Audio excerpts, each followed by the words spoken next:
Good evening and welcome to the City Council Public Comment Meeting. Before Mayor Parker calls the meeting to order, we ask that you please be seated and silence all electronic devices. For those of you who have requested to speak, when your name is called, please come forward to the center podium. The countdown clock is displayed on the left monitor and will indicate how much time is remaining. A bell will sound when you have 30 seconds remaining. Before you begin your comments, please state your name. Thank you.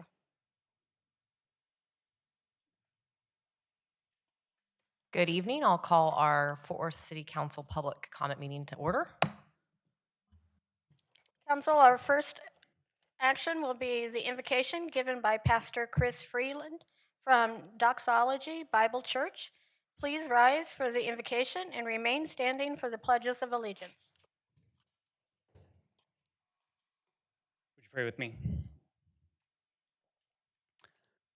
Lord, we come before you in this season of Thanksgiving with so much to be grateful for. It's a gift that we get to live in this great city and in this great country during this great time. Every day isn't great, but there's still just so much to be thankful for. And even though there's so much work to be done, Lord, we don't ever want to lose sight of the fact that your gifts are ours, and we don't want to take for granted the gift that it is to live in this extraordinary city. What a blessing that is. But we're here before the beginning of this meeting, because we elected officials and appointed officials, they're members of their team, and us citizens who are gathered today, we don't want to be just recipients of your blessings, but conduits of them. We want to be a blessing to the city that you've called each of us to serve. And we know that all of us have different capacities to serve. All of us have different callings as a part of that. And undoubtedly, we all have different perspectives and opinions about what that could look like, maybe even what it should look like for this city to flourish. But we want to be united in serving the city, at least in that. So, Lord, we're coming before you because we know that to whom much is given, much is required. And we want to be faithful and wise stewards of your blessings, and also humble, because we realize that apart from your wisdom and your guidance, none of us could possibly do what you've called us to do.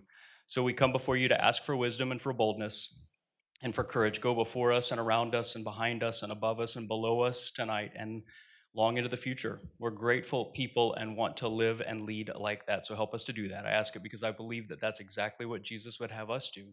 So we ask it in his name. Amen. Pledge allegiance.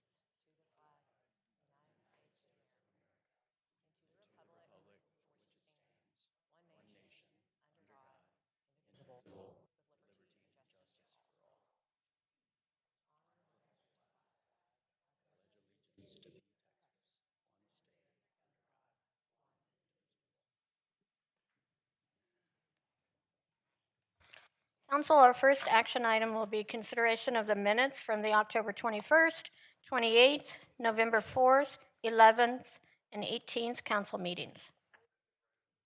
Got a motion and a second, council. Any other discussion? If not, please vote.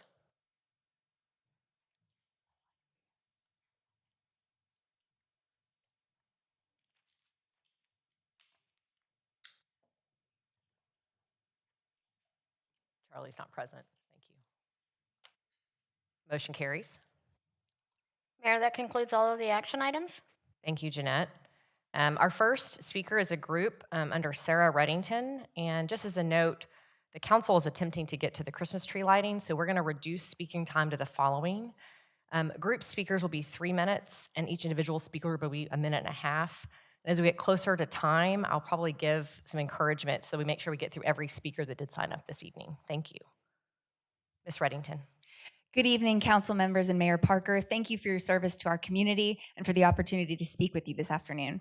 My name's Sarah Reddington with the Miles Foundation. It's my honor and pleasure to be here on behalf of the Tarrant County Maternal and Infant Health Coalition, which started 3 years ago under Mayor Parker's leadership, and which I've helped lead alongside Rose Bradshaw at North Texas Community Foundation, Sadie Funk at Best Place for Kids, and Dean Flynn of TCU Medical School.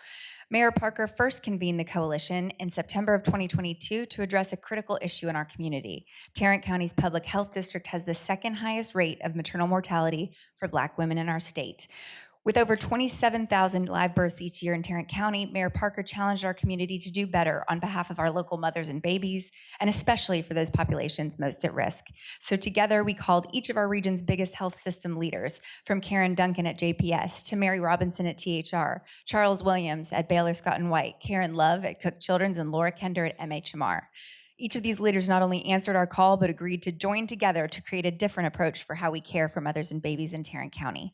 Over the last 3 years, I'm pleased to report that the coalition has designed a high-tech, high-touch approach utilizing existing assets in the community. First, the free Parent Pass app funded by the Miles Foundation and built together with local families. And second, MHMR's Help Me Grow navigators who provide a full intake and screening with mothers and walk them through every step to connect with the resources they need. Today, Parent Pass serves 20,000 families in Tarrant County, and together with Help Me Grow, we are closing the loop with 91% of the mothers we serve. In partnership with 100 organizations across DFW, we are excited about our Dallas expansion through the newly established Maternal Health Accelerator led by TCU and CPAL. Hi, I'm Alexandra Morales, the Project and Partnership Coordinator with Parent Pass. Working in the community, I get to see firsthand the impact of these supports. Help Me Grow recently shared a story with me about a new mother who was receiving free in-home nurse supports and education about lactation, blood pressure, and how to recognize the signs and symptoms of blood clots. When mom started to recognize these signs and symptoms in herself, she checked into the hospital, where the ER found many blood clots, including one life-threatening blood clot in her brain. Her life was saved. And because of this, mom and baby now get to experience toddlerhood together. This story illustrates the power of this work and the impact that will last for generations to come. Hi there, Rose Bradshaw from the North Texas Community Foundation. I have to say, after 35 years in the business, I've never seen anything like this. Partners coming together, thanks to Mayor Parker's leadership 3 years ago, when you said this was unacceptable for mothers to be dying in Tarrant County. And these partners are united by one thing first: refusing to accept the unacceptable. Together, they've come together to try new things, to use their expertise, their experience, their shoe leather, their relationships to be able to help save moms' lives. And today we're here now, thanks to the donations from foundations. Thank you, Rose. You bet. Thanks for your support. Our next speaker is Mindy Tackett. Appreciate y'all being here. Ms. Tackett will be followed by Peter Irvin.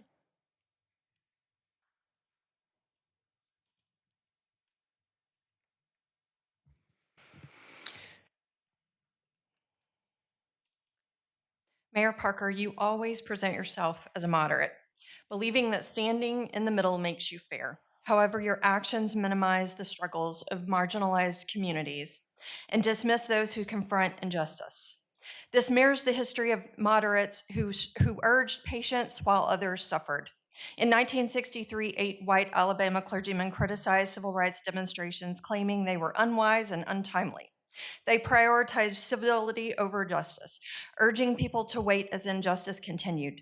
Dr. King identified them as the greater obstacle than outright oppressors, valuing silence over progress. You claim to focus on city operations, yet you spend significant time on image control. If you truly believe 80% of this city supports you, why cut public speaking and orchestrate a thank you parade with nonprofit leaders and local organizations? Reality is only 2.6% of the city of a million voted for you. You mirror those clergymen, unconcerned and lacking urgency. The white moderate was the problem then, and you are the problem now. Wait is a message of white privilege, sounding reasonable and untimely, meaning never. You want to convince people that your brand of moderation is the best they can do, but it is not. Our city deserves more than managed stagnation. Our next speaker is Peter Irvin. Peter will be followed by Nellie Gimfai. Okay, thank you. Good evening. My name is Peter Irvin. I'm a resident of Fort Worth City Council District 6. I have been informed that Fort Worth is considering funding various municipal infrastructure upgrades through the 2026 bond program. I urge the city to embrace responsible fiscal conservatism by abandoning city support for the car industry's 100-year-old monopoly on transportation and embracing public safety through true equality of movement. Fort Worth is on a Detroit-style path to financial ruin if long-term, low-maintenance transportation infrastructure is not built in our city. These options are described by organizations such as Strong Towns, if you'd like to see more. As many with the Transportation and Public Works Department already know, car infrastructure is the most expensive method to move people to their destinations. These organizations have laid out the case for exploding deferred maintenance costs in excruciating detail, which we are already beginning to see from the financial breakdown in our bond program. We, fine residents of Fort Worth, will struggle to service the debt bill snowballing our way if the city does not fully embrace walkable neighborhoods, sensible zoning practices, limiting the geographic reach of NIMBY activism, and infrastructure projects enabling viable non-car movement choices. Thank you. Our next speaker is Chris Wood. Ms. Wood will be followed by Nancy Estrada.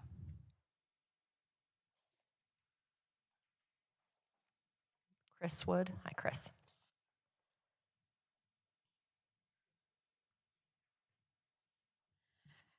I'm Chris Wood from District 6. The upcoming May 2026 bond election, Proposition D, public safety improvements, has my strong support. It includes funding for a new 911 call center with the primary goal of reducing emergency response times by combining services and improving efficiency. In emergencies, every second can mean the difference between life and death. I know this firsthand. A few years ago, I faced a terrifying situation. In the middle of the night, a man, built like a defensive lineman, was banging on my door, trying to break in. He was a friend of my stalker. I grabbed my phone, took shelter in my bathroom, and called 911. The time waiting for the police felt like an eternity. When I finally heard sirens and saw the officer at my door, I was overwhelmed with relief. The timely response from the police likely prevented a tragedy. If that man had broken in, one of us probably would have ended up in the hospital and the other in jail. The city and taxpayers will bear the financial burden of crime. The average cost for an emergency room visit after an assault is $3,800, but that pales in comparison to the greater expenses such as court fees, jail operations, and investigations. Thank you. Nancy Estrada, followed by Kayla Womack.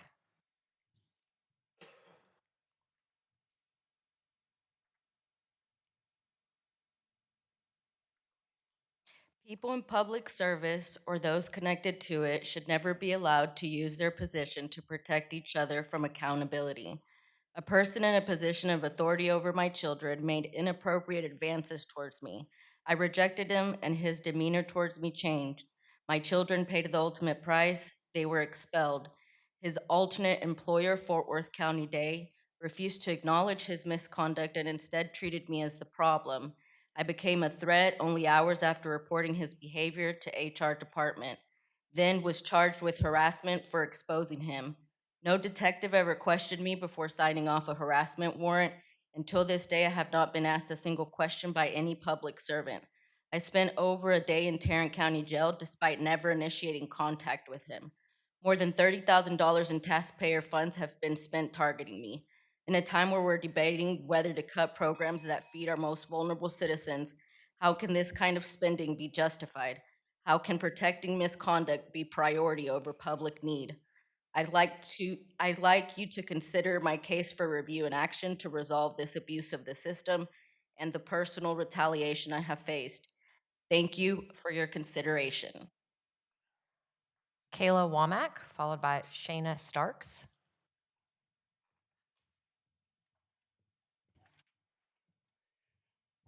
Hi, my name is Kayla Womack, and I am a resident at the Nest by Justin's Place. I'm a single mother of 2 little girls and have lived at or below the poverty line all of my adult life. At the Nest, I have received unwavering support and stability in order to chase my dreams. I will finish my education for cybersecurity in May with a major in information technology, and this past October, I sat for the CompTIA Security Plus exam and passed on the first go. My education and the certification will allow me to obtain a wage-sustaining career and take care of my family in a great way. Justin's Place and the Nest have allowed me to be supported while I go after my dreams and goals. Thank you, Mayor Parker and City Councilman, for your support of the Nest. It's truly life-changing. Thank you. Shania Starks, followed by Kim Medford. Good evening. I'm Shayna Starks, a Fort Worth ISD parent, and I am here to speak on behalf of Literacy Roundup and the important work that they're doing. It's well known that identifying dyslexia early can make a real difference in a child's educational journey by connecting them with the resources they need to succeed. My son was recommended for dyslexia testing in 3rd grade because his teacher recognized he was facing challenges in this area that were outside of the norm. But unfortunately, his dyslexia went undiagnosed. We were told that his signs were not significant enough to qualify him for available resources. He's now in 5th grade and has continued to struggle with reading, spelling, and written expression. Thankfully, Literacy Roundup assessed my son for dyslexia again this summer and concluded that he was at risk. They shared their concerns and advocated for a retest at the school, which ultimately led to an official diagnosis. This goes to show why organizations like Literacy Roundup matter so much. Navigating the system can be overwhelming, and we didn't know what our options were. They stepped in with their expertise and their genuine belief in my child, and for that, I'm grateful. I also want to thank the City Council for recognizing that literacy extends beyond the classroom. It's a community responsibility, and your leadership in this area demonstrates a commitment to being part of the solution to literacy. If there are any questions about whether this program should continue, I say with confidence that it should. I have no doubt that many more children will benefit. Thank you. Our next speaker is Kim Medford, followed by Alan Lobaugh.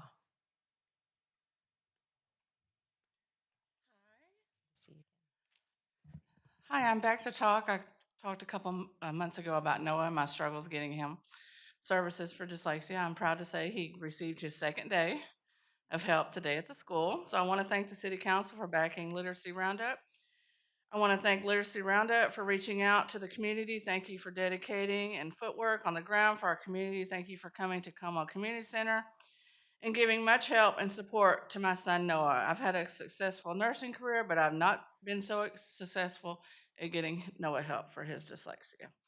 We know Noah has a long road. It won't be easy, but he will be successful. Honestly believe without the screening and help of Literacy Roundup, Noah would not have received the help he needed to get further on in his schoolwork.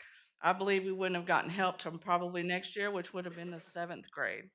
The support and help of navigating the system, helping me push for Noah, helping me ask the right questions, it has all been beneficial. Our city pays so much for the kids we don't find to help and teach and to read. City council members, I know you're not doing this for the money. You're doing this to help and make a change and a difference in the city and for the kids. Thank you so much for your continued support and backing Literacy Roundup. Noah told me to wrap it up because he's trying to get to the Christmas tree light himself. Our next speaker is Alan Lobaugh.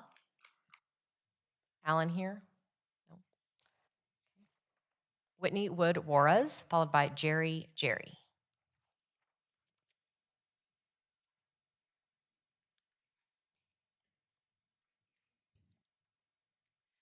Good evening. I'm Whitney Wood Juarez. I'm a Fort Worth resident and local realtor. I am aware of the housing affordability crisis. Are you? The draft 2026 bond allocates only $10 million to affordable housing. That's barely 1% of an $800+ million package. Meanwhile, Fort Worth's median household income is about $76,000. And the median home price is over $320,000. That's more than 4 times the average income. And families I work with every day, teachers, first responders, service workers, and seniors are being priced out of the city they love and serve. Other cities aren't ignoring this. Dallas committed over $80 million. Austin approved $350 million. Fort Worth is falling behind. If we continue underfunding housing, we will see increasing displacement of long-term residents, workforce shortages, slower economic growth, and increased pressure on social services, as housing instability is one of the strongest predictors of poverty, crime, and poor health outcomes. I urge you to significantly increase the affordable housing allocation of the bond. Thank you. Our next speaker is Jerry, followed by George Charles. Hello. Happy holidays, Mayor Parker, council members, and everyone today. My name is Jerry, and recently I mailed a letter to Mayor Parker, Councilman Nettles, and Tax Assessor Rick Barnes. I'm a disabled senior veteran, and I live on a fixed income. I moved back to Fort Worth to care for my mother who had Lewy body dementia. This changed my life completely. I wasn't able to work, but I went to school full time and I earned a AA degree from TCC, a UNT degree or a BAS from UNT, and a master's degree from Texas A&M School of Law. Like many others, my home was damaged during the 2021 storm, and so I applied for a grant or for help from the Community Action Partners Veterans Home Repair Unit with the city, and I was denied because they said that my taxes were not, my current property taxes were not paid. I'm actually legally tax deferred via Texas Tax Code 33.06. I wanted more answers, so I went to the Texas Public Information Act and requested tax statements, and there are a lot of discrepancies within the tax statement. I'm simply asking you Thank to you, ensure Jerry. that That's the conclusion of your time, but I'm going to ask one of our assistant city managers to come visit with you and exchange information. Thank you. George Childs will be our next speaker, followed by Shay Shaw. My name is George Rhoda Childs. I live in Fort Worth. So much for the script tonight, although the subject was extremely predictive. It was on First Amendment shrinkflation. I know of no more fitting symbol of what's important to all of you people that were picked to take care of city business than you would reduce to what exercise of a constitutional right has been reduced to. So you will all have a quorum, which you have been singularly lacking for quite a while when you feel like it. So you can have a photo op at a tree that was a pagan symbol. And if you don't believe me, ask any person who follows Odin, the true warrior god. It was a pagan symbol a long time before BC suddenly on that fabled night became AD.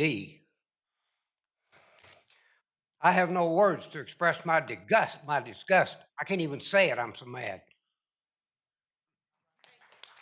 Our next speaker is Shay Shaw, and then followed by Jerry Tracy.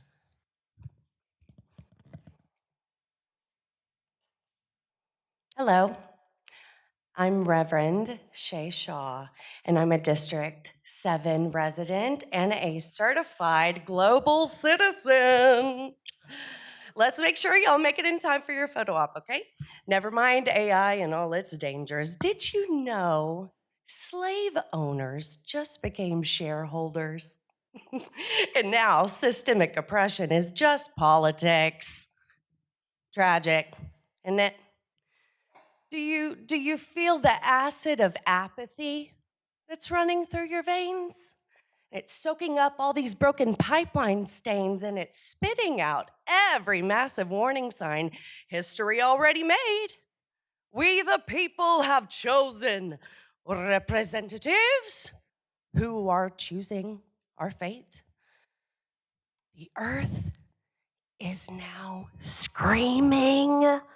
She's far past pleading for us to be kind. We've built her a casket made of plastic. And the most graphic part of all is Well, good Samaritans are now for building walls, then lending a hand. Huh? Money and government must be too good of friends to see that the heart of our world will be barely beating if we don't change dramatically. School book stories that once seemed scary are today's headlines of reality. Our next speaker Not so is shocking Jerry anymore. Tracy. Thank you so much. Ms. Tracy will be followed by Rebecca Montgomery.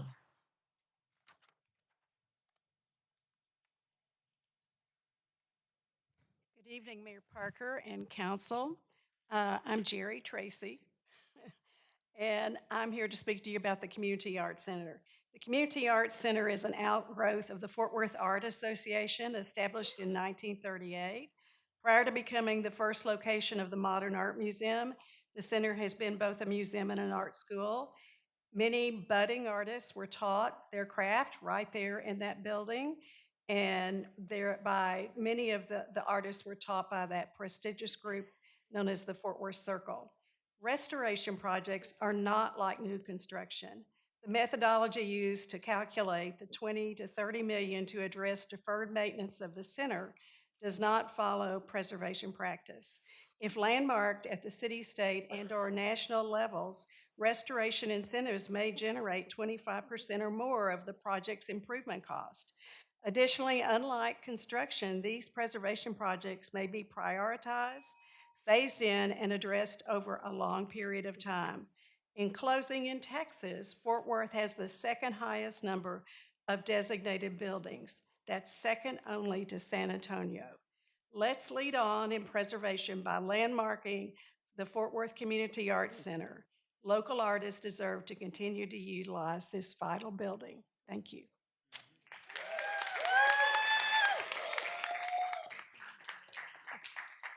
Rebecca Montgomery will be followed by Bart McGaugh. Good afternoon, Mayor and council members. I'm Rebecca Montgomery, and I'm honored to volunteer with the Fort Worth Literacy Roundup program. On behalf of our entire team, thank you for your continued support of this vital work. In September, I attended an art meeting addressing a child's struggles in our local education system. I was reminded exactly why this work matters so deeply. 5 educational professionals explained how this 5th grader's screening scores were in the normal, average range. Yet everyone at the table acknowledged that his reading, writing, spelling, and handwriting were closer to a 2nd or 3rd grade level. I don't believe any of us here would call that normal for a 5th grader. Because of you, Literacy Roundup was at the table. We asked the question that needed to be asked. You've heard the parents' concerns. What is the plan? And we stayed until we received the plan. On November 14th, his testing was completed, and as you heard from his mother, he was recommended for dyslexia support. He now has a plan, and we're moving forward. This is why your support matters. Literacy Roundup is here to help, to provide encouragement, tools, and hope. When a child learns to read, it transforms their future and our community. Thank you, Mayor and council members, for prioritizing our youth and believing in the future of Fort Worth. Bart McGaugh, followed by Layla Santaloon. Hi, my name is Bart. I deliver mail for a living, and that means I'm out in Fort Worth's neighborhoods on foot more than most people. Rain, heat, whatever the day looks like, and when you're on the streets every day, you start to notice things that drivers never see. You notice the worn footpaths in the grass where sidewalks should be. You notice parents pushing strollers in the road because that's the only option. You notice kids walking to school tied against the curb because there's no shoulder, and you notice cars, how fast they come around certain corners, how often people look nervous just trying to get across their own street.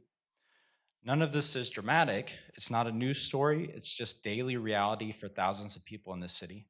And once you've seen it enough, you can't unsee it. That's what pushed me to speak here tonight. Walkability isn't some abstract idea to me. It's something I witness up close every single day. And the picture is right here in our face. When a city is built only for driving, the people who aren't in cars, even just for a few minutes, feel it immediately.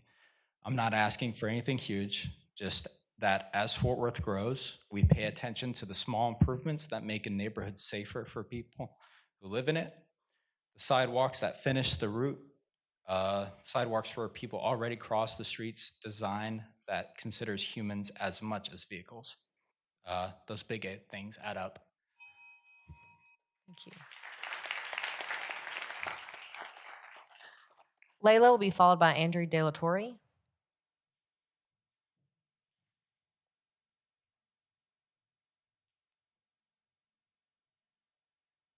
Yeah, just hand it here to the city secretary's office and they'll pass it out.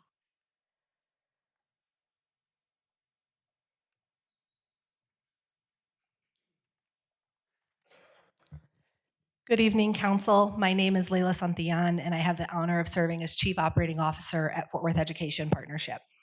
Each year, in response to our academic performance report, we hear that student outcomes are simply a function of poverty, that students serving wealthy white students do well, and we shouldn't expect the same from schools serving Black and brown students or students experiencing poverty or learning English.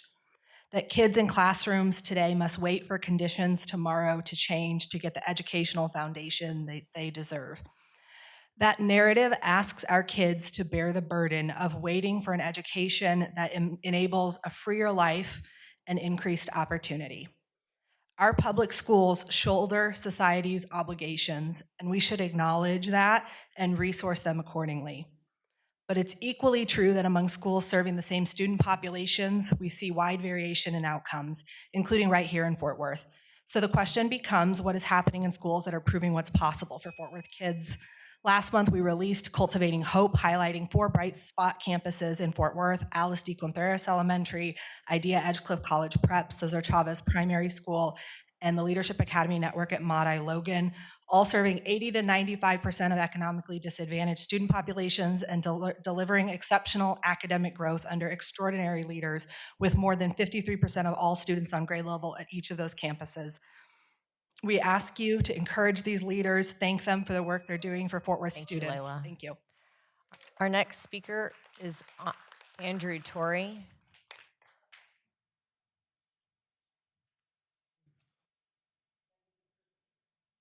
Is Andrew available? Hi, Andrew. Our next speaker is Yolanda Smith. Good evening. My name is Andrew Torrey, and I'm a resident of Council District 5. And I'm here because public comments are not a privilege, they are a right. And before 2022, residents could speak at every regular council meeting. And today we're down to fewer than twice a month. And now meetings are quietly shifted to hours when working families can't even attend. Fort Worth is one of the fastest growing cities in America. We're a city of a million people. Yet when opportunities to speak at our own government are shrinking, that's backwards. Because transparency should grow as the city grows. Chris Tackett had recommended restoring public comments to every meeting because democracy works best when people are heard, not controlled, not filtered, not scheduled around photo ops. So we demand public comments at every meeting in 2026, not 10 times a year, every single meeting. So let the record show that the people of Fort Worth are done being silenced. Thank you. Yolanda Smith. Yolanda will be followed by Chris Schroeshfire. Yolanda? Okay, I'll come back. Chris Schroeshfire, is Chris here? Chris will be followed by Ija Carrion.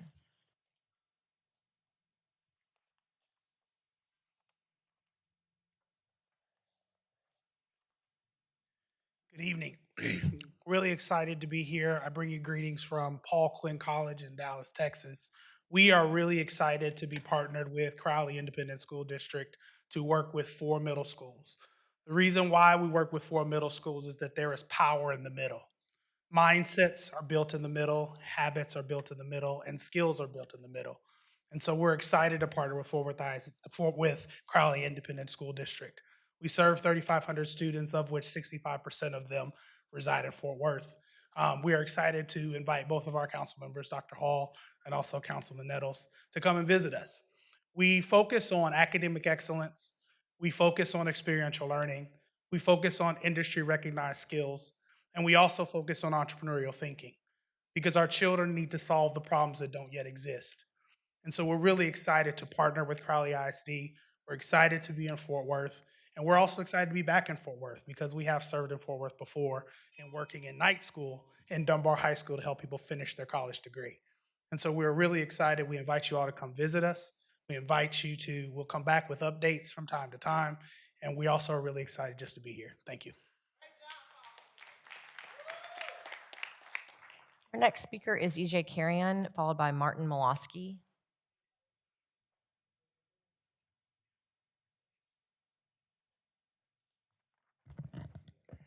Reduce the amount of public comments, minimize the amount of time we can speak, change it to a time that only working people now can't make it, invite Mercy Culture in, get the establishment to start coming with a quarter left in the year, run to your banker at the Sundance for a tree ceremony. These are all the things we get to see for them to try to minimize the people. But I want to talk about one that we don't get to see.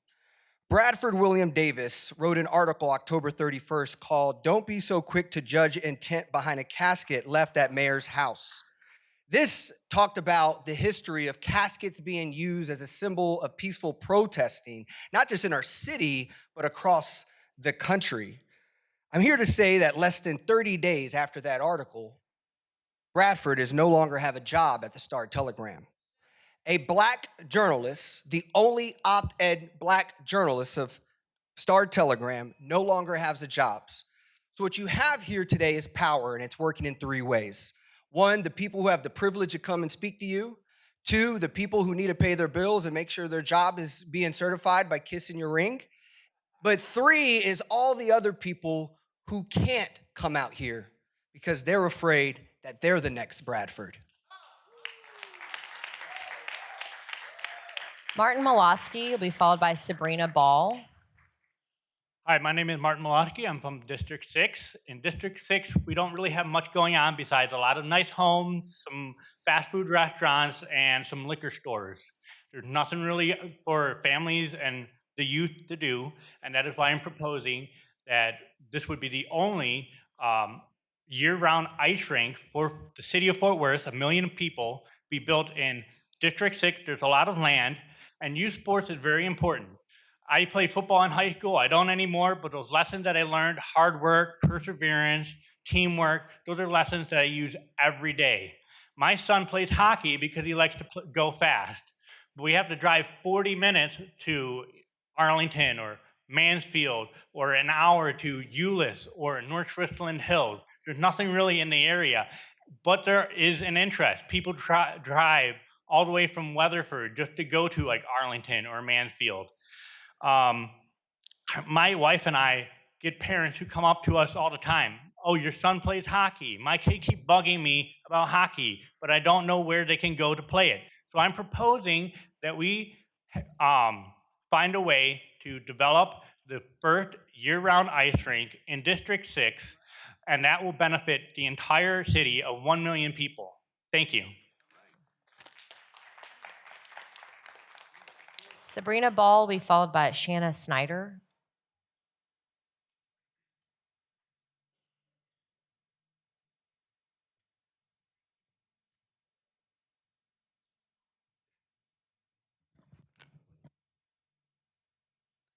I want to commend the mayor for creating the Maternal Health Accelerator. You said we can't just admire the problem, we have to focus on solutions, and that's true. This won't succeed if the policies you support undermine the mothers you want to help. Project 2025, the agenda shaping conservative policies, calls for slashing SNAP and WIC, the programs that keep pregnant women and babies fed. You cannot champion maternal health while supporting an agenda that takes dinner off their table. It calls for major Medicaid cuts, even though Medicaid pays for half the births in Texas and is the main insurer for low-income moms in Tarrant County. Cutting Medicaid means cutting access to maternal and infant care, and no accelerator can fix that. Project 2025 aims to dismantle public health agencies like Health and Human Services, which supports the interventions we need. Family planning has already been gutted. That's the regime you support. You've heard about our awful maternal mortality here tonight, and our only public hospital, JPS, has had its tax rate cut 3 years in a row, despite delivering 20% of babies in this country. And because of the abortion ban, we face doctors and now nursing shortages shortages because they aren't considered professionals. If you care, stand up and push back. Food assistance is maternal health. Medicaid is maternal health. Education is maternal health. Affordable housing is maternal health. Funding JPS is maternal health. And yes, abortion is maternal health. Otherwise, this isn't a maternal health accelerator, it's a photo op, and mothers in Tarrant County deserve more than PR.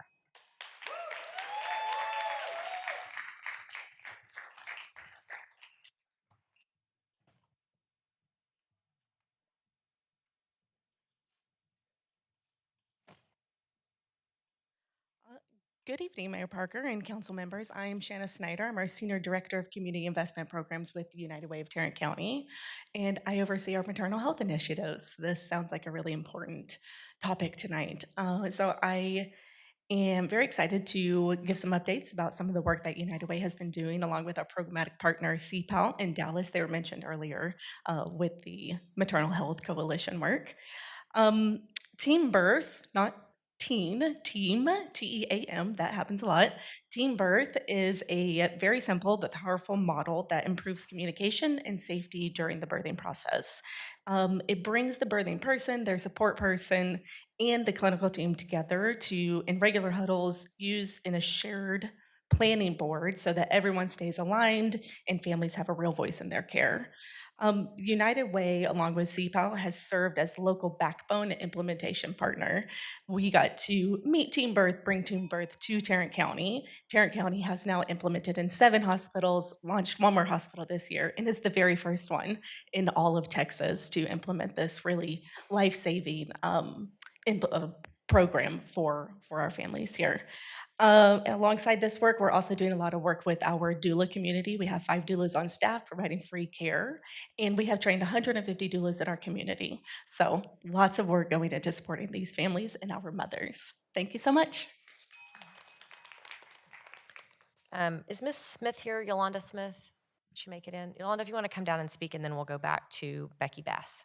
Thank you. Hello, ladies and gentlemen. My name is Yolanda Smith, and I'm a volunteer with the Literacy Roundup program. And I'm here to tell you about Titan, a 4th grade boy whose life has been transformed because of the opportunities that you have helped make possible. This past summer, Titan's family was able to go to the dyslexic screening, and because of that, his mom was able to get assistance and get him diagnosed. And now, once he was diagnosed, the school acted quickly, and now he receives dyslexia classes every day of the week. He also has a one-on-one aid, and he also has class assistance for reading and writing. Because of your support, Titan is now a bright young kid who is, who going to school is not impossible anymore. He looks forward to going to his dyslexic class every day, and he can now encounter anything that comes through his life.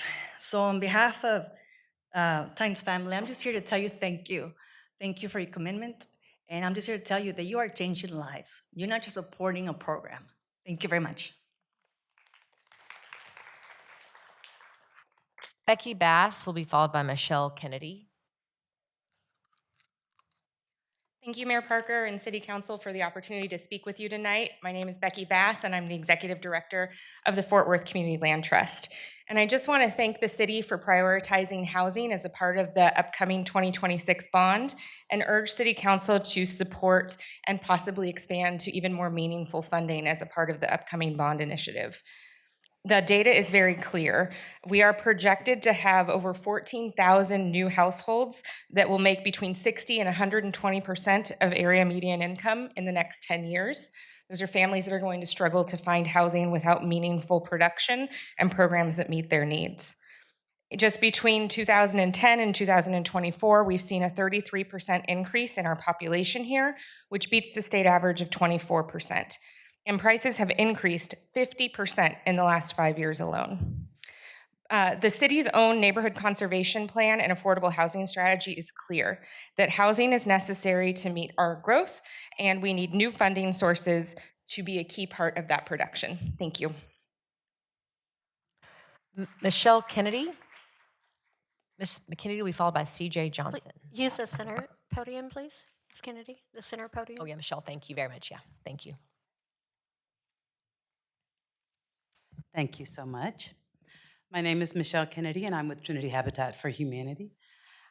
Like Becky, wanted to take a moment and say thank you so much for the inclusion of housing as a part of the 2026 bond.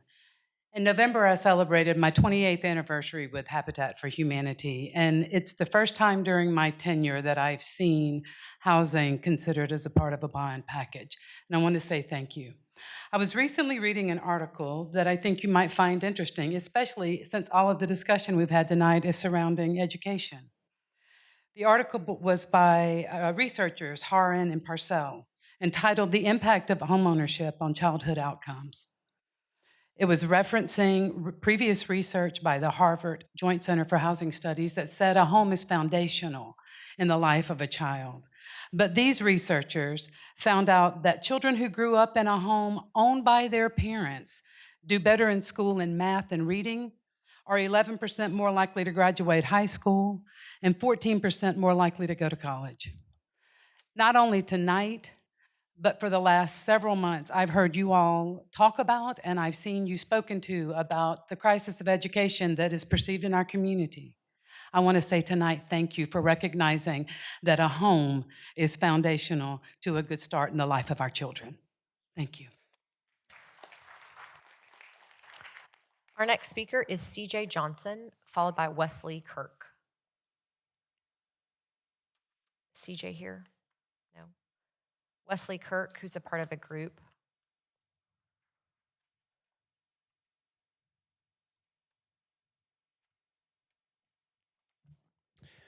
My name is Wesley Kirk with Support Fort Worth Art, and I'm here to urge the city of Fort Worth to restore the Fort Worth Community Arts Center. The last time we got any real update on the future of the building was June 4th, 2024, when Assistant City Manager Fernando Costa updated the City Council that both redevelopment proposals had been rejected because they did not meet the needs of the city nor the needs of the arts community. He said, and I quote, "This is not a situation that we can allow to continue indefinitely. We are seeking a solution that will be broadly acceptable to the community," end quote. And we have been waiting ever since. A major reason why the RFP process to redevelop the building was a failure was because the city did not coordinate with the arts community to learn what the needs were for the building, what would improve it, and what had already made it so successful and what would allow it to thrive even more. The entire arts community has spent over a year dealing with the loss of the Community Arts Center. We have seen art spaces throughout the city struggle to absorb all of the art shows that need a place, all the performances that have ceased to exist without a home. We are experiencing arts atrophy. We are missing out on that creativity, that innovation, that economic activity, all of the things that make Fort Worth such a vibrant city. People are looking for a home for creativity in the heart of the city. They are looking for the Community Arts Center to return.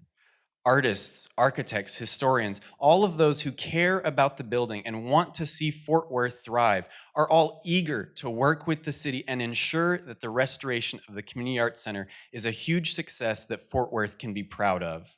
The longer the building sits empty, the more expensive it will be to restore. The longer we wait to address it, the harder it will be to fix the damage being done to the arts community without it.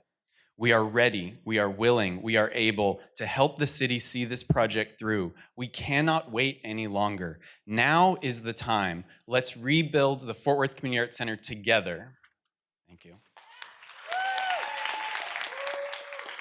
David Martinez is our next speaker. Mr. Martinez will be followed by Ann Zeta.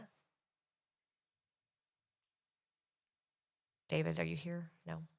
Ann Zeta will be followed by, he is, oh, sorry, you snuck by me. Mr. Martinez?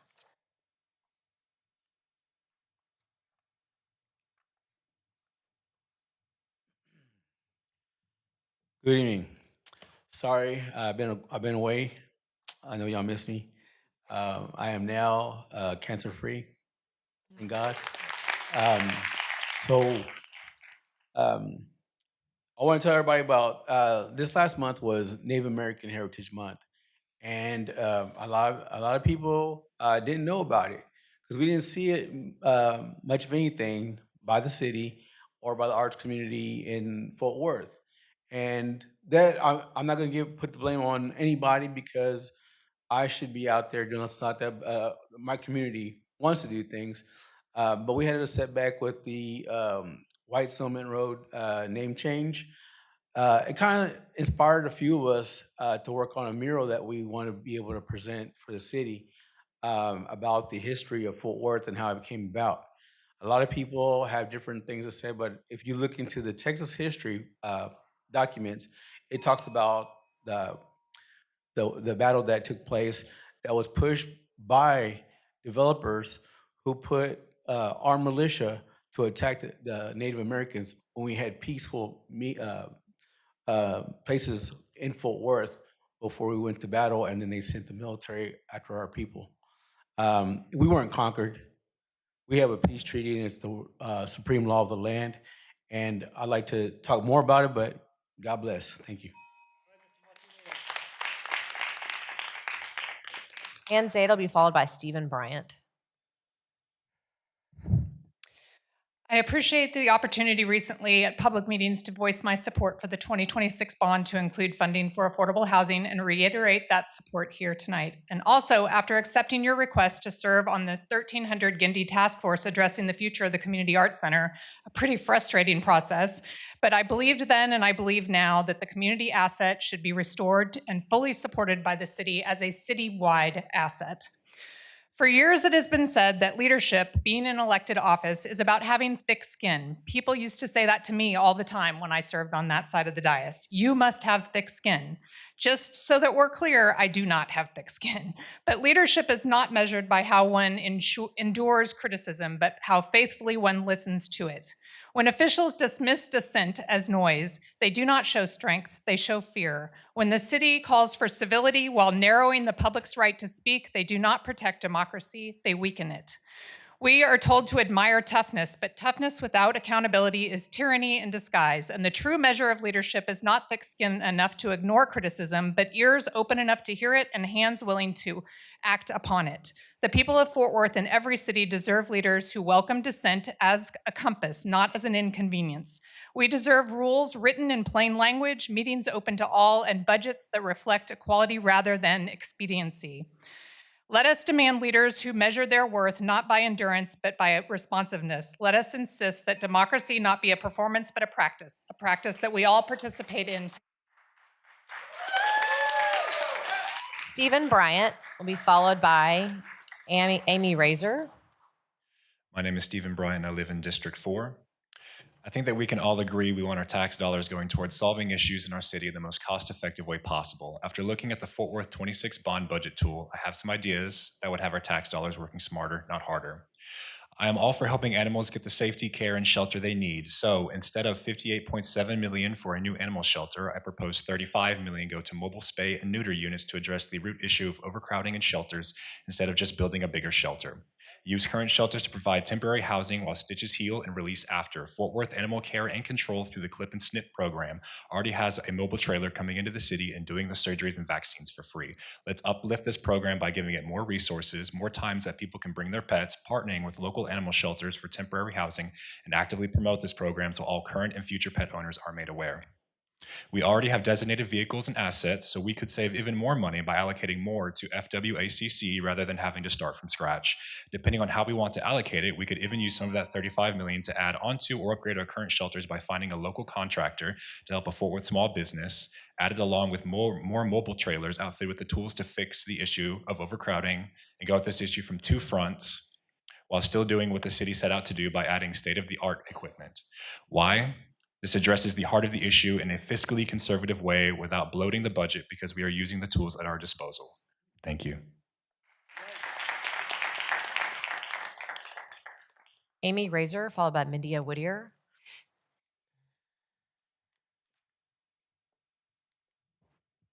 Good evening, Mayor and Council. My name is Amy Razor, and I am a resident of District 7. I am also an art historian, an artist, a former arts business owner, and I am proud to serve at Arts Fort Worth as the Director of Giving. The arts are not a luxury. They are essential. They strengthen education, health, our economy, and our city's appeal. Research proves that arts education boosts creativity, critical thinking, achievement in math, reading, and science. Participation in the arts reduces stress, improves recovery, and even helps prevent cognitive decline. The arts make us smarter, healthier, and more resilient. We are also an economic powerhouse. We brought in $500 million every year and 7,500 jobs to this city. Impact only happens when people can access it. Mayor, I've heard you say, let's have an art center for every city council district. We don't just need one, we need many. So let's work together to make that happen. We would love to participate and make that a vibrant city and a world-class Fort Worth as a result. Thank you. Ms. Whittier will be followed by Derica Patterson.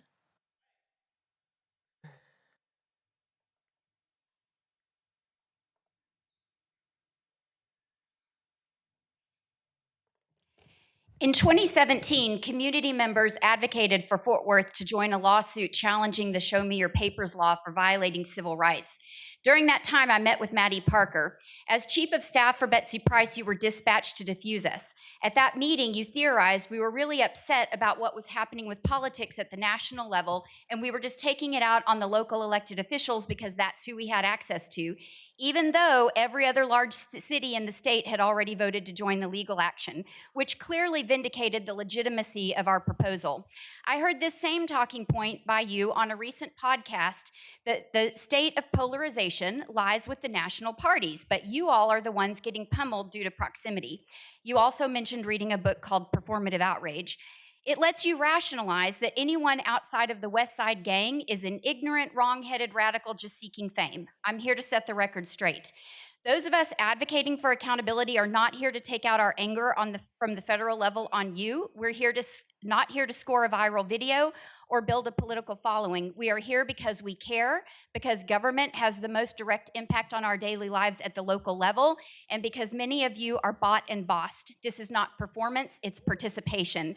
So here is the book that you really need to read. I brought you your own personal copy, White Fragility. It's the roadmap to reduce the rhetoric if that's really what you're seeking to do. And shame on you for reducing public participation for a photo op. Derica Patterson will be followed by Benjamin Lazima. Ms. Patterson.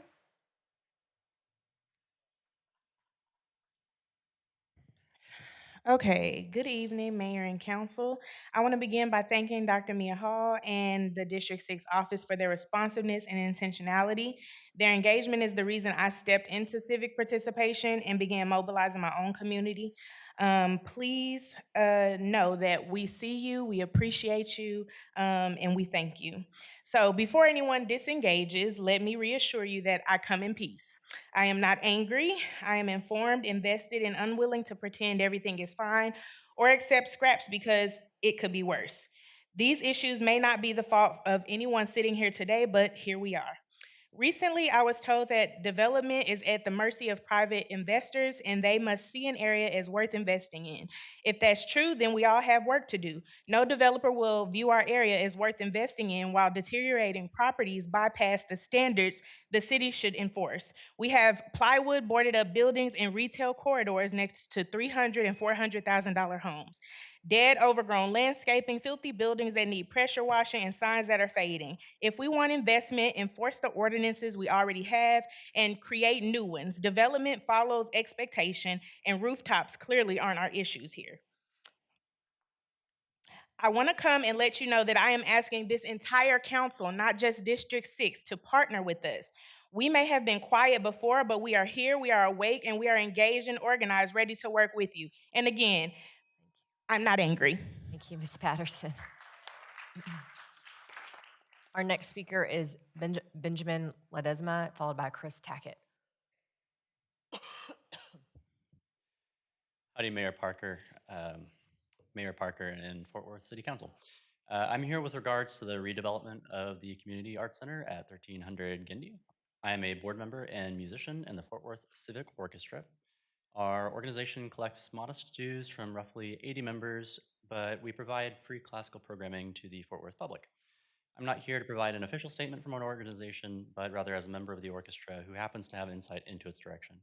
I will, however, express our gratitude for the support our organization receives from Arts Fort Worth. Our organization lost its longtime performance venue during COVID, and we would now need to spend about $10,000 for the same facility. We do spend about $1,000 per concert, $4,000 a year for a smaller venue.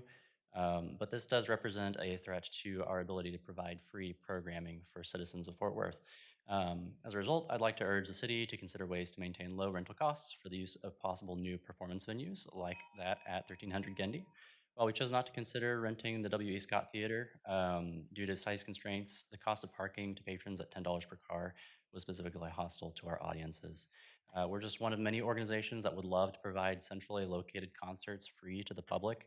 But it is really getting difficult. It's very difficult to find a affordable place to provide those free concerts.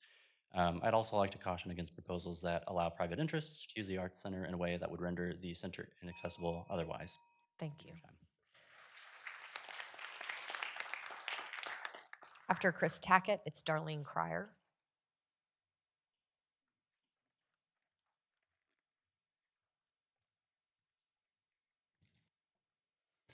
Affordable housing is a real crisis, and cities across the state are taking action to try and do something about it.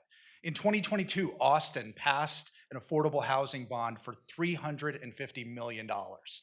San Antonio, the same year, passed one for $150 million. In 2024, Dallas, as part of a larger bond, had $82 million set for affordable housing. Even Denton passed a bond for $15 million for affordable housing in 2023. What's in the bond for 26 for Fort Worth? $5 million. That's it. Austin, for their bond, is looking at least 3,500 units built or preserved. San Antonio is looking at over 4,000 units. What's Fort Worth going to get for ours? 20 to 25 single-family homes. When we have that many households moving to Fort Worth every single day. You know, in New York, they just elected a mayor who ran on a platform of affordability. The billionaires spent a ton of money trying to make sure he didn't get elected. Young, diverse, urban voters, many who don't normally vote, they showed up in that election and said, we're not going to listen to billionaires anymore. Will Fort Worth wake up? 2027's coming. Thanks.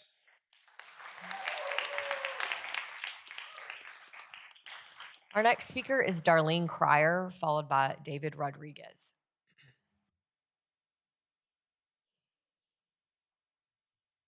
Hi, everybody. Thanks for having me. I am a Fort Worth ISD teacher. I've taught with the district for about 8 years, the last 4 years a long time ago, and then the last 4 years. I'm a dyslexia teacher, and actually I was Noah's dyslexia teacher, the young man that was here tonight. I'm here to talk about literacy and Literacy Roundup. They've done some amazing things for our schools and our kids, and being in the community centers is extremely important. So I just want to thank you for your support for that and to continue funding them and to give them more funding. And honestly, just to talk about literacy for a second, I have 2 daughters who are dyslexic, and I had to fight for them to get help. My oldest daughter is 29, and it was a nightmare 20 years ago, and it still is, unfortunately. So we just need to do a better job of promoting literacy, which I know we're doing with our words, but actually with our actions. And one thing that would really help is to make sure we have enough teachers in our schools. I teach at Monning Middle School.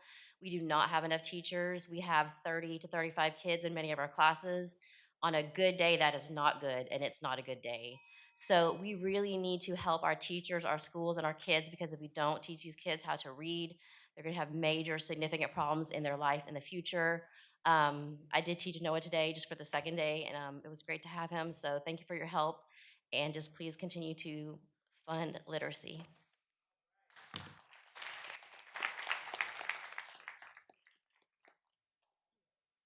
David Rodriguez will be followed by Drew Brown.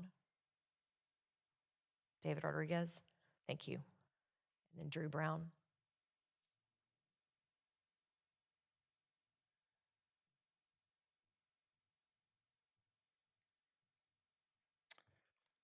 Good evening. I'd like to start off by thanking council members Beck, Hall, Nettles, and Peoples for those who voted against reducing public comment. Because when power is taken away from the people will respond in kind. And I'm sure you've probably noticed that there is organizations that are developing all around Fort Worth. Like, for example, the People's Commissioners Court, because of the obfuscation that's purposely done by the city to try and make it hard to be able to talk, to make it hard and to be able to have any kind of agenda. And it's personally insulting to me when I'm speaking out for my community and I'm a performer. But whenever you have people with power, money, behind closed door meetings, they're just called donors. This is not for a photo op. So, of course, Mr. Charlie Lauersdorf is not here. So he said there's no solutions. The solutions that you have, fund your schools, feed the children in these schools, pay your teachers, pay your TAs, pay your specialists, fund the arts if you want children out of the streets, not engaged in gang violence. We already know that education, places for them to actually belong, is what keeps them from going from the school to prison pipeline. Thank you. Our next speaker is Drew Brown, followed by Manuel Mata.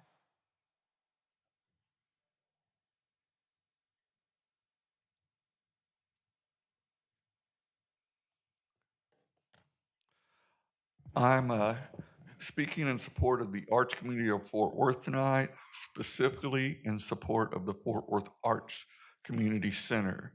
The mayor, council, and city staff have failed the citizens of Fort Worth by neglecting to provide the proper facility maintenance required to maintain the arts center.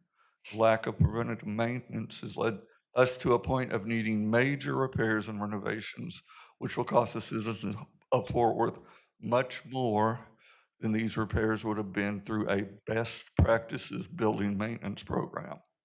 It's important to note that the current mayor and council have inherited this problem from years of neglect. This issue did not arise overnight. Just because the current government did not create all these problems does not excuse you from making a commitment to fix them. You are not only stewards of our tax dollars, but also stewards of an infrastructure. Fort Worth can no longer has been claiming that we haven't had a tax increase in over 10 years. That's a false negative. We need a budget that works towards future needs. So I have to cut my time short. So I'm asking you to be bold, be brave, and do the right thing. Manuel Mata will be followed by Donna Van Ness. My name is Manuel Mata, and I live in Carlos's district. And I'm here to give you an example of two different types of fear. Fear you run from and fear you run towards. I'm gonna give you an example of fear that you run to. I've been afraid to publicly speak all my life, but I learned how with Thomas Torlincasi. I was afraid of changing my life from being nobody to just being a regular person in a world, right? And also, I learned how to not cuss for 3 minutes. You heard? And I say all this because the other definition is fear you run from. And y'all been running from the fear of public comments for, I don't know, a year, right? So, yeah, since you've been elected, Maddie. And fear that you run from eventually put you in a corner where you don't have nowhere to turn back around and face everyone you ran and hid from, right? And my only thing is, why did you get that guy fired? Why isn't he working with the Star Telegram no more? And I'm sure you're the one who made it happen, because he was supposed to wait until after your speech. Donna Van Ness will be followed by Becky Delane. Center podium. Thank you.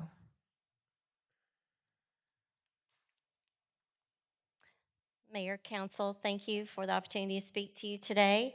I'm Donna Van Ness with Housing Channel. As you may know, Housing Channel has been a partner with the city for over 30 years to help increase affordable housing for working families. So I want to thank you for including housing in the bond allocation. And I would like to also request your consideration to expand that allocation. I see it every day in our work. Residents of Fort Worth, teachers, first responders, seniors on fixed incomes, veterans, young professionals, working families are all being priced out of the very city that they serve and love. Housing costs have risen dramatically while wages have not kept pace. I know there are a lot of priorities in the bond program, but an investment in affordable housing is one of the most effective tools that we have to strengthen neighborhoods, make them safer, healthier, and more economically vibrant. When we create attainable housing options, we support local businesses, attract employers, and keep our city competitive for years to come. The city already has a detailed, affordable strategic housing plan, which demonstrates that a targeted public investment can produce transformative results. So I urge you to please consider prioritizing meaningful funding for affordable housing in the upcoming bond package. Thank you so much. Becky Delane, followed by Jeffrey Burke.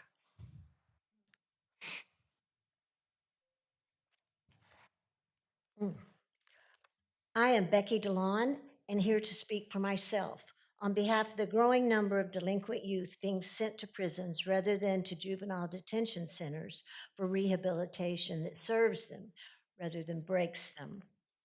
I spoke at a meeting of the Tarrant County judges last year to advocate for a proven program for young people serving in juvenile detention. They boasted 100% of their students graduated either from high school or got their GED.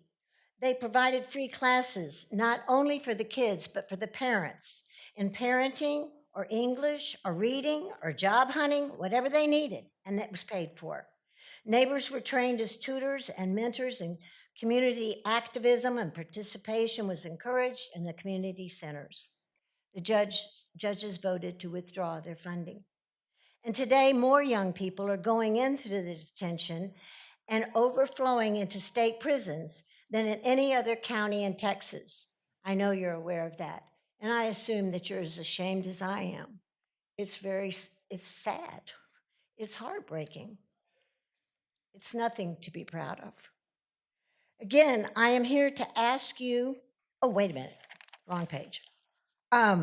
Children are 5 times more likely to be sexually assaulted in adult prisons than in juvenile detention. Recognizing the heightened risk for youth, the prison. Thank you, Becky. I'm sorry your time's expired. I thank you very much for coming. Yes, ma'am. Yeah, thank you. Our next speaker is Jeffrey Burke, followed by Adrian Smith.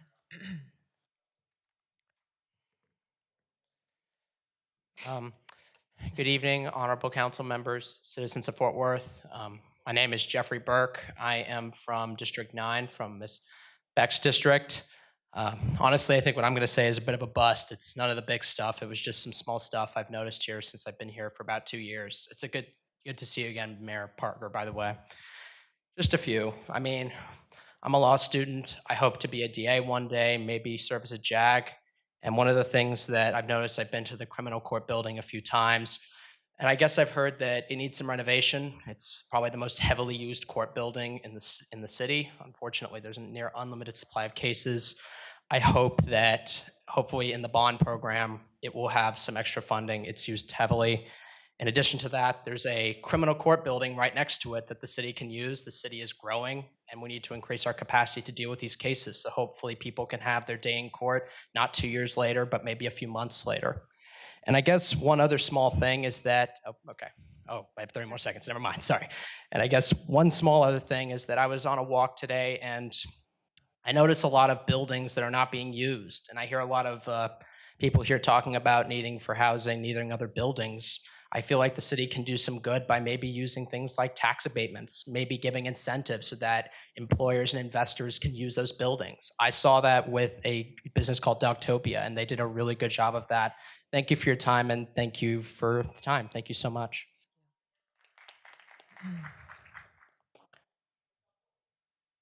Is Adrian Smith here? Yeah, thank you. Adrian Smith, I am one with the people. Budgeting public servants when power protects itself. Silence enables injustice. We need to speak up for those without power while we still have our First Amendment rights. Ms. Estrada is being punished and harassed for exposing a sexual predator, and Fort Worth District Attorney Phil Soros had the nerve to ask her to apologize to him. This man's name is Hugo Munoz, and he is one of the owners of Silverback Brazilian Jiu-Jitsu in Fort Worth, location 5811 West Creek Drive. And he coaches wrestling at Fort Worth Country Day. Chief Eddie Garcia, I hope you're listening, sir. To the public servants whose time, salaries, and resources were used to retaliate when sexual misconduct was exposed by Miss Nancy Estrada.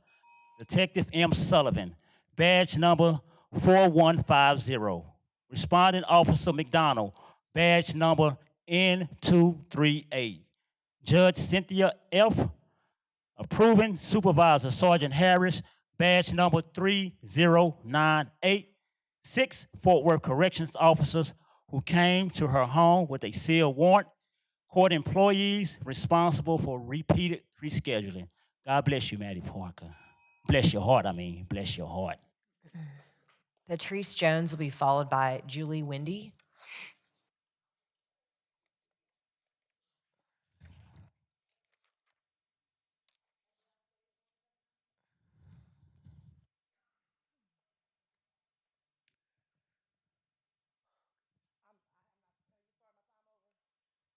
Yeah, sure, go ahead.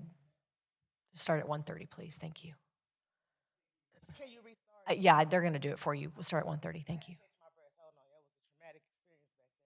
Make sure you have the microphone. We're all aware of the ongoing and intentional limiting of public comments that began the moment Maddie was elected and the deep disappointment this community has felt ever since. And now, to keep playing in our faces, you've decided that the lighting of a casket-ready Christmas tree is of greater priority than hearing from the people who pay taxes and who keep this city running. Even deciding to cut our speaking time in half. What's the point in bragging about having a tree taller than the Rockefeller tree if it looks half dead? Just like the spirit of too many of our elected officials, that Sundance tree is symbolic of the Fort Worth leadership. Tall, expensive, sold as impressive, yet neglected, anemic, and lackluster. A far cry from the diversity and real democracy represented in New York and their newly elected mayor. What's even more comical is that WFAA spent airtime demanding the return of a stolen ornament, but didn't spare a single second to hold Mayor Parker accountable for her defamation and blatant lies. Her attempt to play victim instead of leader. The imbalance in priorities speaks loud and clear. And Fort Worth's disregard for truthful journalism is nothing new. Laying off Bradford Davis, the only Black opinion columnist at Star Telegram, after writing 2 of the strongest pieces that newsroom has produced in years, wasn't an accident. It was a message. Don't challenge the people of power, especially not make it up, Maddie. Julie Wendy will be followed by Carolina Rodriguez. Is Julie available?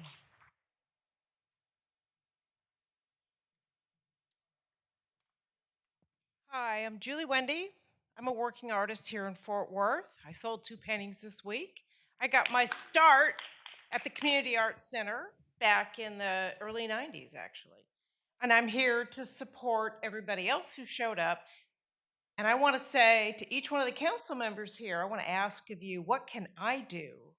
What can I do? Because you all know the problem. We all know that we need to keep the crown jewel of the cultural district, the arts, which overlaps with everything everybody's talking about here. Child literacy, delinquency, education, it's a vital and important thing, and Fort Worth can have its moment again. So I'm just here, and I will yield my time to whoever's next. But let's work together, and let me help somehow in bringing the Community Arts Center back to prominence. And I thank you. Carolina Rodriguez, followed by Anthony Michael Moore. Oh, she's okay. She's working. Anthony Michael Moore. Is Mr. Moore available? Anthony? No. Haley Green. Haley Green. Thank you.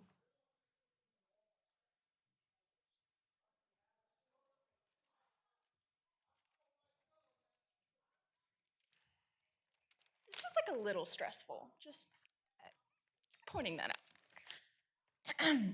Good evening, my name is Haley Green, and I'm a resident of Fort Worth Council District 7. Since repeated pleas from arts workers like myself seem to have fallen on deaf ears, as we have begged for the mayor and city council over the last 2 years to keep the Fort Worth Community Arts Center alive and funded as a vital part of our arts ecosystem in Fort Worth, I'm here today with a different approach: the numbers. 347, the number of days since the Fort Worth Community Arts Center has been closed to the public. 154, the number of days since the Arts Center has stood empty. 507 million, the dollars arts organizations generated into the Fort Worth economy in 2023. 783, the number of days since possible developers made proposed plan presentations. And what has the city lost since Fort Worth Community Arts Center closed its doors? Again, by the numbers: 9 art galleries, 2 performing arts centers, 600 square feet of event space, and the home of 9 arts organizations. I urge you, Mayor Parker, and City Council to offer us an update in the new year on the status of the Fort Worth Community Arts Center and commit once again to maintaining it as an arts incubator within our city. Do not let this building fall into even more disrepair or another day pass without recommitting to this city your support of the arts by providing an update on the future of the Community Arts Center. The arts are as vital to a city's lifeblood as road systems or public transportation or housing authority, and right now it feels that that lifeblood is being drained. Thank you. Jim DeLong will be followed by Giselle Henderson.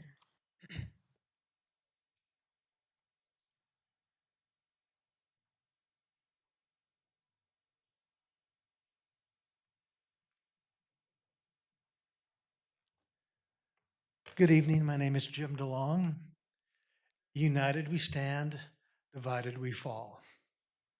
We can have differences of opinion, but that doesn't mean that we have to be divided against one another. Tonight's been a unique night for me. This is one of the most civil public speaking times. There's been balance on both sides, people having issues, people being thankful, and that's great to see that balance. But one of the things I want to talk about tonight is the condition of our heart. I can talk like this at you and be accusing to you, and what are you going to do? You're going to get defensive. We can have a difference of opinion without being mad and accusing and putting you on the defense. You are our leaders. And if we put you on the defense, what does that say about how smart we are? So I just want to make an appeal to all. Let's speak from a heart of gratitude. We can be different. We can be forceful in our difference, but we can say it in a tone and in a manner that can bring unity. Thank you.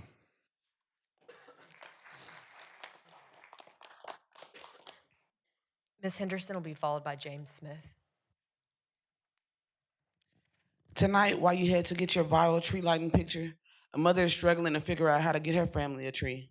A son is desperate to relieve her pain, yet uneducated in how he can make some money, so he'll likely go out and rob somebody or score a misdemeanor amount of marijuana. The look in his mother's eyes will gratify him so much that he'll continue to sell drugs because he doesn't know how else to help. He never learned how to live, only how to survive, yet he won't stand idly by. Eventually, someone will tell on him. His bond will be unaffordable, and he'll become a felon, along with the overwhelming amount of young people Tarrant County serves on a platter to TDC. Historically, Black youth from Fort Worth overwhelm that population. At the rate your current district attorney is sentencing, he'll be gone for 30 to 40 years. During that time, his mother will fall sick, yet lose all her benefits. His sister will become pregnant and have another child that'll fight the same battle, amplified by whatever exponentiated marginalization you begin to foster between now and then. And if any of them want to talk to you about it, they get 10 times a year, right at the height of traffic, and when the kids are at home wondering what they're eating for dinner. I hope that tree tonight is beautiful because this reality isn't. Guess what? I too am a felon and cannot pursue even precinct chair where I'm boots on the ground, not heels on the sidewalk at a tree lighting, because I didn't know a way either. But you know what else I am? I'm a mentor, a coach, a serial entrepreneur, a burgeoning trade school creator, and a woman with 90 seconds to elicit a smile from the people I love, comparable to the one that you'll find in your picture tonight. People growing up in the actual streets of Fort Worth, not the sundown town where you blossomed in, we need more than 30 seconds, more than 3 minutes 10 times a year. Our next speaker is James Smith. James will be followed by Tara Maldonado Wilson. James, here. Okay. Tara Maldonado Wilson. Is Tara here? Okay. Alexander Montalvo.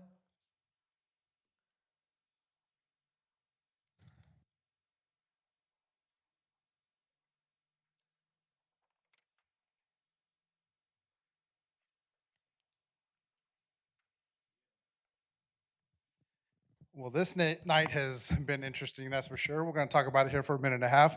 Before I do, I want to invite everyone to stand up who's in this room, and please give a round of applause to the mayor and the city council for meeting their tree lighting ceremony.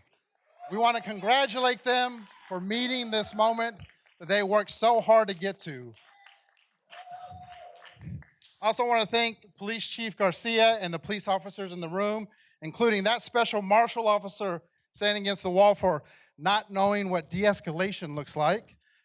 Tonight, I had the joy of getting bullied by law enforcement simply because I asked a question: why was someone getting kicked out of the room? And because I asked that question, this marshal against the back wall decided that it was enough to threaten my attendance in this meeting and to get other police officers to force me out of the room, where they put hands to try to push me out of the building, and I simply kept asking the question, what did I do? I signed it for my minutes. I want my right to speak, and I want this incident on record so that everyone knows what happened, and you will see more footage about what happened.